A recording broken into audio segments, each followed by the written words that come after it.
Hello, everybody, or nobody, probably.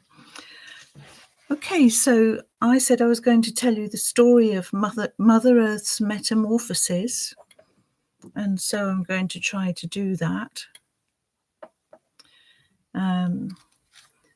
There is a costume to go with this, but I'm going to do this version without costume. There's a very big feeling of time running out,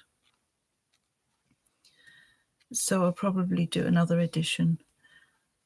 So it's the intention of this story to be for humans, for the young and the old and all the other idiots. An alternative title is When Mother Earth Made a Very Big Change.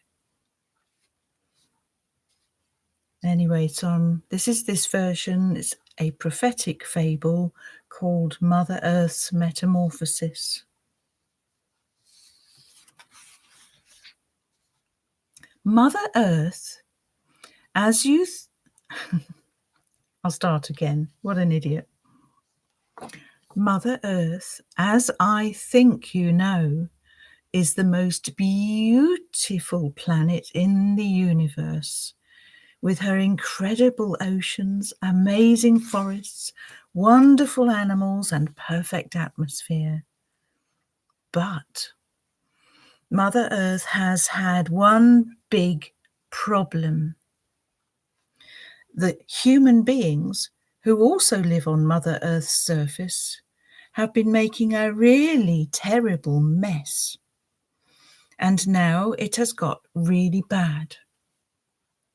Nearly all the forests have been destroyed. The oceans, seas, rivers poisoned, the air polluted, so that now the animals have lost nearly all their real homes. And it's not even a good place for the humans to live anymore. Yes, those humans have actually been really stupid. They have made a gigantic mess of their own home. Mother Earth has had quite enough of all that bad behaviour, and is especially cross with the humans for all the cruel treatment the humans have done to the animals. So, Mother Earth set to thinking about what to do about this big problem. Now, you may already know this, but Mother Earth has a very keen and sometimes downright silly sense of humour. This story definitely shows the funny side of her nature. Well, I hope so anyway.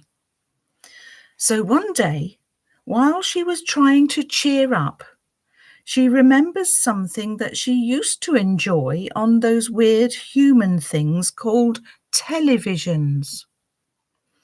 There was a children's program called Morph. It was all about a funny little character made of plasticine, who sometimes came to life, and about his adventures when he would change shape by morphing. He could morph into being an animal, a teacup, a boat, anything at all. It was really quite funny. Mother Earth used to chuckle.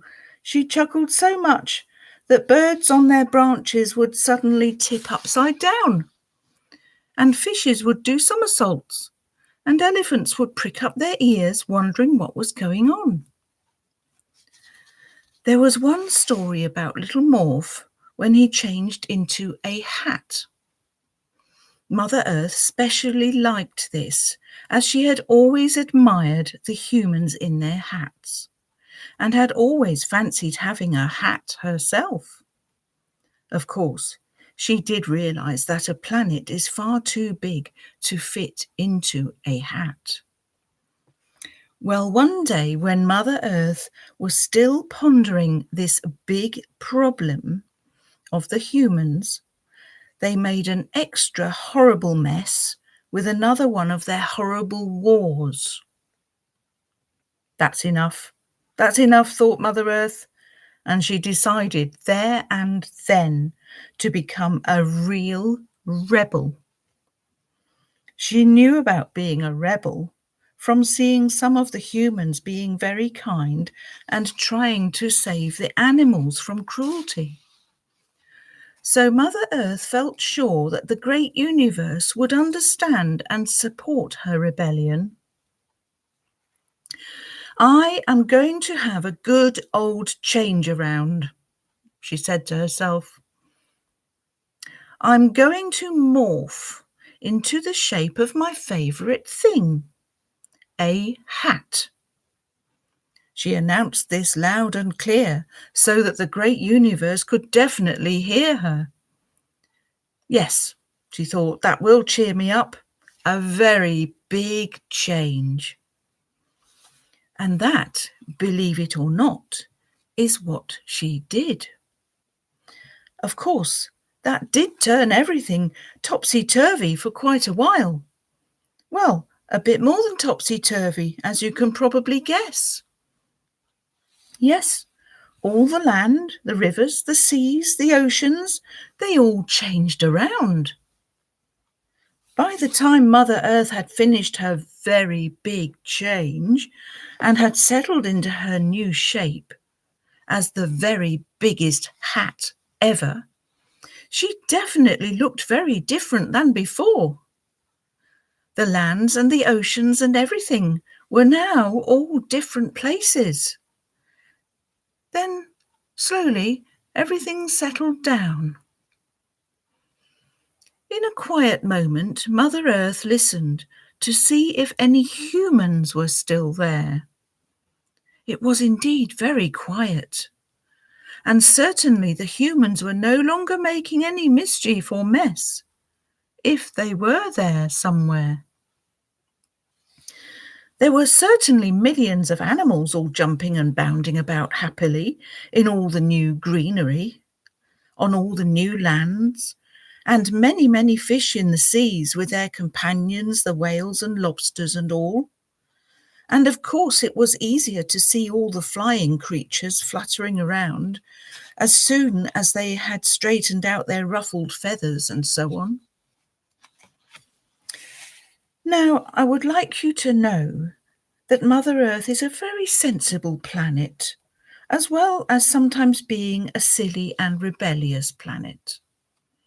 Accordingly, she made the underneath of her brim into an enormous planet-wide reservoir of fresh water, which would always run into the middle, up and out into all the streams and rivers. Water for all the plants and animals would never be a problem again. Mother Earth also made lots of lovely clean beaches of yellow sand on shores of lakes and seas so that animals could easily find the lovely fresh water. Of course, thought Mother Earth, the water is good for humans too, if they are still there. I expect they have learned to care for their lovely home planet now, after all that upheaval. Let's hope so. Well, now what happened next?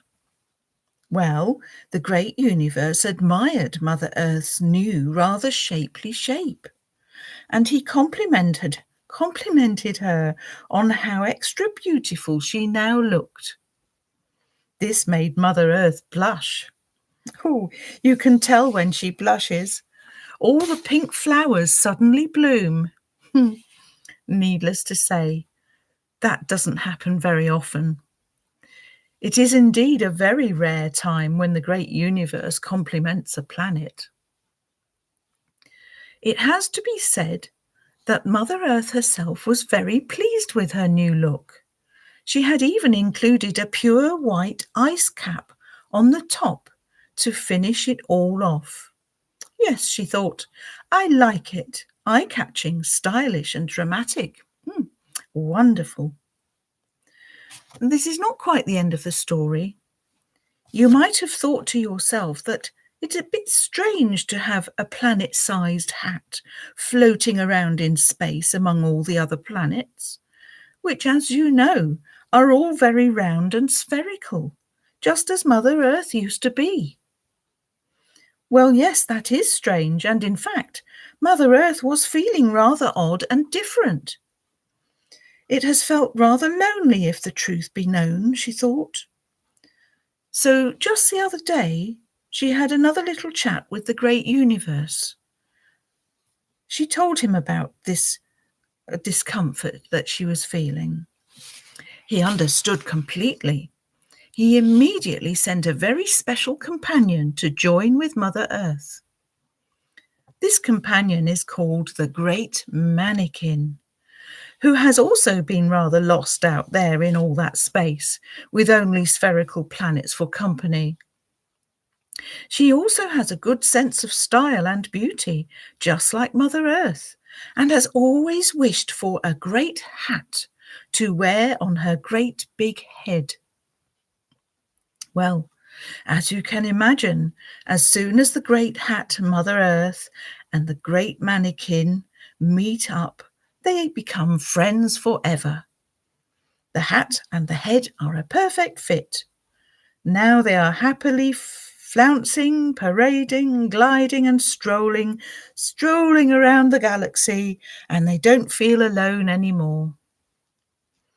It turns out that the great mannequin has a great sense of humour, just like Mother Earth. They have given themselves nicknames, Manny and Murphy. You can tell which is which. The great universe is so pleased about this match. Manny and Murphy take good care of each other. Manny ensures that Murphy, the great hat, keeps in good shape, and Murphy keeps Manny looking intriguing and flamboyant and a bit mysterious, which is just the way Manny likes to look. Yes, I never mentioned her long, flowing, unusual gowns, which I am sure you will agree add to the splendour and magnificence of the amazing Murphy hat. The amazing Mother Earth as a great hat. That's the end of this story, and it's the beginning of a whole new story. And I wonder to myself about the humans and whether any of them stayed with Mother Earth after the big change. What do you think? Bye-bye.